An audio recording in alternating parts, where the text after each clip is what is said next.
UP विधानसभा का शीतकालीन सत्र आज से शुरू हो रहा है। ये 3 दिनों तक यानी 17 दिसंबर तक चलेगा। इस सत्र में सरकार अनुपूरक बजट लाएगी और लेखानुदान भी पेश करेगी। सरकार की अपनी तैयारी है, विपक्ष भी अपने तरीके से सरकार को घेरने के लिए तैयार है, कमर कस ली है।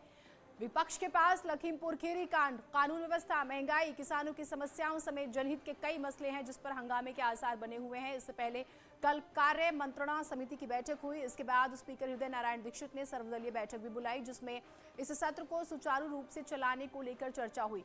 माना जा रहा है कि आगामी विधानसभा चुनाव से पहले 17वीं विधानसभा का यह अंतिम सत्र हो सकता है। सरकार अपने तरीके से तैयार है, विपक्ष अपने तरीके से सरकार को घेरने के लिए तैयार है क्योंकि दोनों के पास माना जा रहा है यह आखिरी मौका है चुनाव, क्योंकि थोड़े दिनों में आचार संहिता लागू हो जाएगी, चुनाव में जाना है।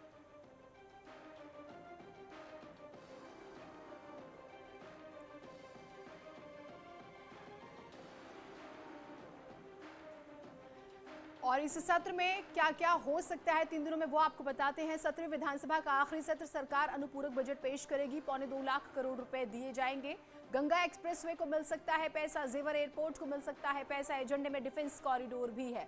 साथ ही जब हम विपक्ष की बात करते हैं तो विपक्ष के पास सबसे महत्वपूर्ण लखीमपुर खीरी हिंसा का मामला है। ये बहुत बड़ा मुद्दा है और एसआईटी की रिपोर्ट आने के बाद तो और भी विपक्ष इस पर आक्रामक हो गया। कानून व्यवस्था, महंगी बिजली, बढ़ती महंगाई, बेरोजगारी, कोरोना, ऐसे कई विषय हैं जिस पर लगातार विपक्ष सरकार से सवाल पूछ रहा है और माना जा रहा है कि बेहद ही महत्वपूर्ण ये सत्र है। लिहाजा सरकार की अपनी तैयारियां हैं तो विपक्ष अपने तरीके से तैयार है और क्योंकि ये इस सरकार का, इस विधानसभा का आखिरी सत्र माना जा रहा है, हम जब 17वीं विधानसभा का जिक्र कर रहे हैं तो ये आखिरी सत्र तो विपक्ष हो या फिर सत्ता पक्ष, दोनों के पास आखिरी मौका, फिर क्योंकि कुछ समय बाद चुनाव में जाना है। आचार संहिता या तो इस महीने के आखिर में या फिर जनवरी की शुरुआत में लग जाएगी। लिहाजा दोनों ही अपने तरीके से तैयार हैं। सरकार अहंकारी है, सरकार कातिल है और कांग्रेस पार्टी अपने धर्म का निर्वहन करते हुए इसकी मांग। कांग्रेस के विधायक हैं जो प्रदर्शन कर रहे हैं, पैदल मार्च निकाल रहे हैं। ये तस्वीरें आपके टीवी स्क्रीन पर हैं। आप देखिए विधानसभा का गेट नंबर 1 है जहां से इन विधायकों की एंट्री होती है। इसके पास में ही गांधी प्रतिमा है जहां से इन कांग्रेसियों का पैदल मार्च शुरू हुआ है और ये लोग पैदल मार्च करते हुए विधानसभा तक जा रहे हैं और केंद्रीय गृह राज्य मंत्री अजय मिश्रा टेनी की बर्खास्तगी की मांग कर रहे हैं। और जैसा कि विधायकों ने भी कहा कि इस मुद्दे को जोर शोर तरीके से सदन के बाहर से लेकर सदन के भीतर तक पुरजोर तरीके से उठाया जाएगा। सरकार को गृह राज्य मंत्री को बर्खास्त करना पड़ेगा। कैमरा पर्सन गोपी गिरी के साथ मोहम्मद शबाब, न्यूज़ 18 लखनऊ। तो आपने देखा विपक्ष के नेता जो है प्रदर्शन करते हुए नजर आए, जो हम जिक्र भी कर रहे थे कि बेहद ही हंगामेदार रहेगा ये सत्र और किसी तरह से विपक्ष इस सत्र को हंगामेदार ही रखेगा। कोशिश यही है कि तमाम विषयों पर, जैसे कि हमारे सहयोगी ने जानकारी भी दी, आपने सुना उन्हें, लखीमपुर प्रकरण है उसको लेकर जो है वो इस्तीफे की मांग कर रहे हैं मंत्री के।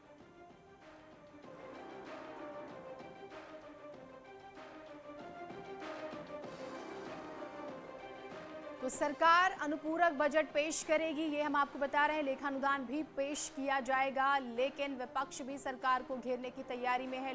लखीमपुर हिंसा प्रकरण का हमने जिक्र किया, वो तो महत्वपूर्ण रहेगा ही और खास तौर से क्योंकि अब एसआईटी की रिपोर्ट आई है उसके बाद से और महत्वपूर्ण इसे माना जा रहा है। उसके बाद महंगाई एक बहुत बड़ा विषय है, किसानों को लेकर लगातार विपक्ष सरकार से सवाल उठा रहा है। बेरोजगारी एक बहुत बड़ा विषय है, लगातार जो है विपक्ष सरकार पर सवाल उठा रहा है।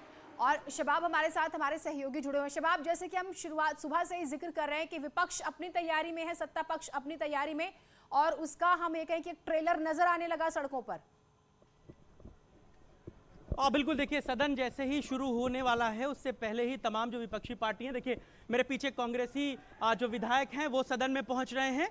और अगर मैं आपको इस तरफ से दिखाऊं सदन के भीतर की तस्वीर, तो समाजवादी पार्टी के विधायक जो हैं वो चौधरी चरण सिंह की प्रतिमा के नीचे जो है वो विरोध प्रदर्शन कर रहे हैं और सीधे तौर पर हर तरफ जो है वो सरकार को घेरने की जो मांग है वो सीधे तौर पर है। हमारे साथ तमाम वरिष्ठ नेता हैं। अहमद हसन साहब हैं, अहमद जी, आज सदन शुरू होने से पहले ही सरकार के खिलाफ मोर्चा खोलने की तैयारी, क्या है एजेंडा?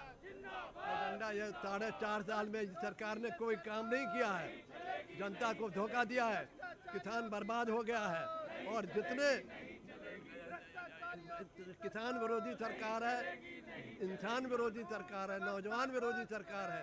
महिलाएं, कानून व्यवस्था पूरा ध्वस्त है उत्तर प्रदेश में।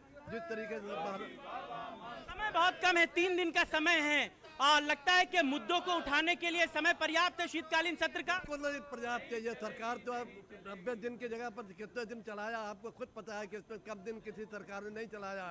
इसलिए यह है कि ये सरकार जनता के मुद्दों पर न सदन में पेश करना चाहती, प्रजातंत्र में इसका विश्वास नहीं है और बाहर इसीलिए हो रहा है। इस सरकार 2022 का जनता को धोखा दिया है, इसलिए 2022 का इंतजार कर रही है। इस सरकार को हटाकर समाजवादी सरकार लाएगी। चौधरी साहब भी हमारे साथ हैं। चौधरी साहब, शीतकालीन सत्र का समय आपको लगता है कि मुकम्मल है, मुद्दे उठाए जा सकेंगे? ये सरकार लोकतांत्रिक सरकार नहीं है, लोकतंत्र में विश्वास नहीं है। लगातार इन्होंने सदन के अवमानना की है, घोषणाएं कुछ करते हैं, अमल होता नहीं है। ठीक शबाब। सड़क से और सदन तक समाजवादी पार्टी लगातार संघर्ष कर रही है। किसानों के मुद्दे हैं, नौजवानों के मुद्दे हैं, व्यापारियों के मुद्दे हैं। तो विपक्ष के मुताबिक मुद्दों की भरमार है। समाजवादी पार्टी के तमाम आपने विधायकों नेताओं को देखा एक तरफ, और एक तरफ कांग्रेस प्रदर्शन कर रही है।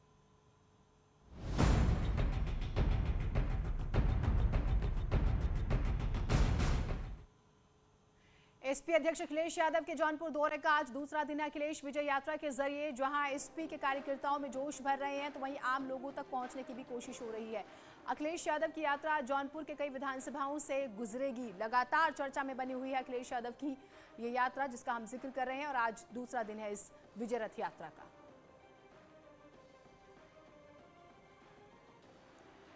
तो विजय रथ यात्रा का हम जिक्र कर रहे हैं। अखिलेश यादव को आप देख भी पा रहे हैं, आज दूसरा दिन है।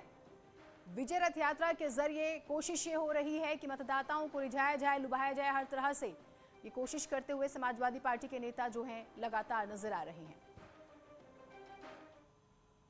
एक छोटा सा ब्रेक ले रहे हैं, कहीं मत जाइएगा।